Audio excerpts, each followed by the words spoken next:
पढ़ने वाले हैं 10th GBSE Gujarati second language grammar. इसमें हम विराम चिन्ह, रूढ़ि प्रयोग, कहावत के बारे में पढ़ेंगे। ये मैं पूरा आपको हिंदी में एक्सप्लेन करूंगा। इसमें मैं कुछ शॉर्ट ट्रिक देने वाला हूं, इसलिए वीडियो टॉपर्स लोग के लिए नहीं है।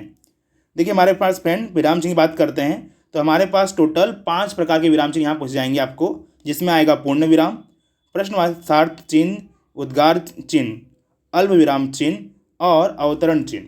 इसमें से देखिए फ्रेंड, जो हमारे स्टार्टिंग के 3 हैं, पूर्ण विराम, प्रश्नार्थ चिन्ह और उद्गारवाचक चिन्ह, ये वाक्य के अंत में लगाए जाते हैं। ठीक है, और इसमें तीनों वाक्य के अंत में आते हैं, जबकि हमारे पास जो बाकी 2 हैं, अल्प विराम चिन्ह, ये वाक्य के मध्य में आएगा, मतलब बीच में दिखने मिलेगा, और अवतरण जो चिन्ह है ये हमारे पास सेंटेंस के लास्ट और फर्स्ट में और कभी कभी बीच में भी कहीं पे देखने मिल जाता है। तो हम वो सब चीज़ को शॉर्ट ट्रिक की तरह समझने की कोशिश करेंगे। जैसे फ्रेंड हमारे पास जो 3 हमारे पास हैं उसमें से देखते हैं पहले प्रश्नार्थ चिन्ह। प्रश्नार्थ चिन्ह आपको पता होगा कि अगर कहीं कोई सवाल पूछा जाता है तो हम लोग प्रश्नार्थ चिन्ह का इस्तेमाल करके उसे समझा सकते हैं।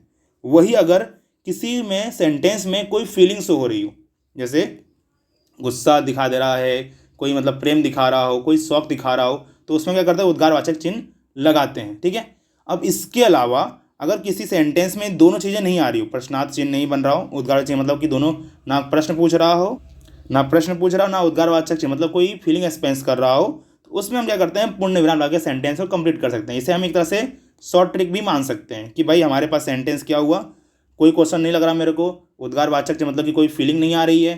ठीक है, तो क्या करें, हम लास्ट में पूर्ण विराम लगा के सेंटेंस को खत्म कर सकते हैं। ठीक है, जैसे हमारे पास उद्गारवाचक चिन्ह में कुछ एग्जाम्पल दिए हुए हैं इसकी पहचान के लिए कि मारो गांव कोई डूंगरा नी तरेटी हो। अगर मेरा गांव किसी पहाड़ नीचे होता तो कितना अच्छा होता, एक तरह से फीलिंग शो कर रहा है।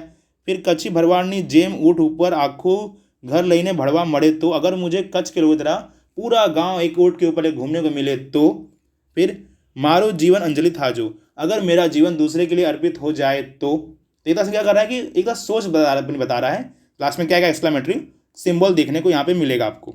इसके अलावा फ्रेंड्स अल्प विराम चिन्ह आपको फ्रेंड 3 चीज़ पे ध्यान देना होगा कि अगर 2-3 काम दिए हों, ठीक है, 2-3 हमारे पास अलग अलग शब्द दिए हों, ठीक है, या फिर कोई वस्तु दी हो, और अगर 2-3 सेंटेंस दिए हों तो उनके बीच में हम लोग क्या करते हैं, अल्प विराम चिन्ह लाके काम करते हैं। जैसे हमारे पास यहाँ पे देखिए फ्रेंड्स, पहले लाइन में हमारे पास सवार पड़े बपोर पड़े सांझ आथ में अने गहन अंधारा माँ गाड़ी जती होए, मतलब सुबह हो शाम हो। तो इसमें सुबह की बात कर रहा है, शाम की बात कर रहा है, सुबह हो, दोपहर हो, शाम हो या रात हो, हमेशा मेरी गाड़ी चलती ही रहती है। तो इसमें क्या हमें 4 टाइम की बात किया गया है, तो हमने कहा कि यहाँ पे कॉमा लगा दिया। देखा है, सवार के आगे कॉमा लगा है, बपोर आगे कॉमा लगा है, यहाँ पे कॉमा लगा नहीं क्योंकि बीच में हमने अने वर्ड यूज कर लिया है। वैसे देखो हमारे पास लिखा है बस ट्रक विमान बधाई गति आकर्षित और करी छे, मतलब बस ट्रक विमान की गति हमें आकर्षित करती है। तो इसमें 2-3 शब्द आ गए हमारे पास, तो बीच में क्या आ गया, कॉमा लगा दिए। वही हमें 3-4 काम आ जाए, जैसे यहाँ पे लिखा हुआ है करती, वेरती, लेती, ठीक है, जती, ऐसे बहुत सारे काम दिए हुए हैं, तो इसमें बीच में क्या है, कॉमा लगा कर सेंटेंस को कंप्लीट किया हुआ है। इसके अलावा फ्रेंड आगे देखिए आप, अवतरण चिन्ह को पहचानने की, देखो सिंपल सी बात है कि आपने इंग्लिश ग्रामर में पढ़ा होगा कि भाई डायरेक्ट इनडायरेक्ट, तो उसमें क्या देखा था आपने कि अवतरण चिन्ह ऊपर 2 लाइन खींची हुई थी। तो अवतरण चिन्ह कब लगाते हैं उसे मालूम पड़ता है कि अगर कोई किसी को डायलॉग बोल रहा हो तो हम अवतरण चिन्ह का इस्तेमाल करते हैं। उसके अलावा 2 जगह पे और अवतरण चिन्ह लगाई जाती है। पहला, अगर किसी बहुत सारी किताबों का नाम दिया हो।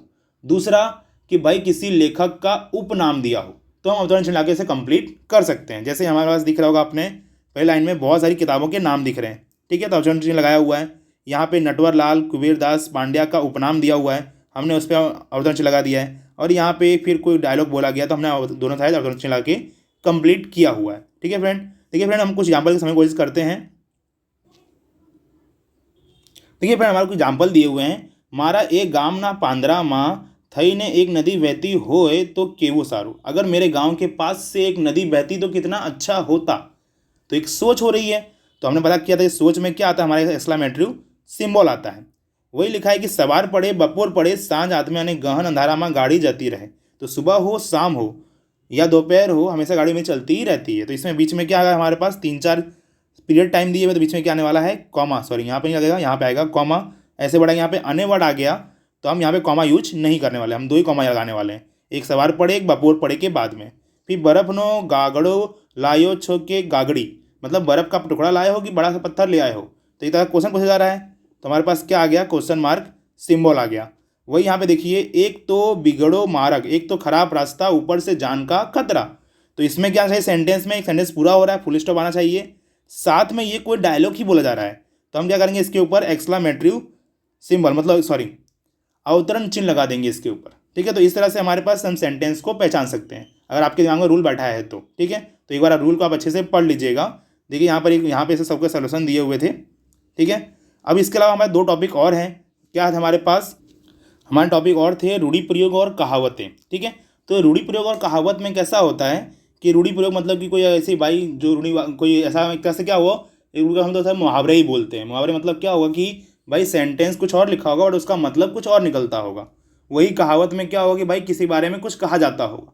तो ये 2 चीज़ें आती हैं फ्रेंड। इसके शॉर्ट ट्रिक्स हमारे पास नहीं है, बट इससे क्या कर सकते हैं हम लोग, डायरेक्ट मैं आपको दो टेबल दे रहा हूँ जो आपके टेक्स्ट बुक में भी दिए हुए हैं, पेज नंबर 49 और 50 पे। आप वहाँ से रूढ़ि प्रयोग और कहावतों को पढ़ सकते हैं। ठीक है फ्रेंड्स, आपको उसको पढ़ सकते हैं। यहाँ मैंने रूढ़ि प्रयोग दे रखा है बहुत सारा आपको। ठीक है, आप इसे एक बार याद कर लीजिएगा कि मैक्सिमम रूढ़ि प्रयोग इसी पूछता है, या फिर आपका जो भी चैप्टर खत्म होगा उसके लास्ट में रूढ़ि प्रयोग दिया होगा। तो प्लीज़ इसे आप पढ़ के जाइएगा, 2 मार्क्स का सवाल है भाई, पढ़ लीजिएगा एक बार।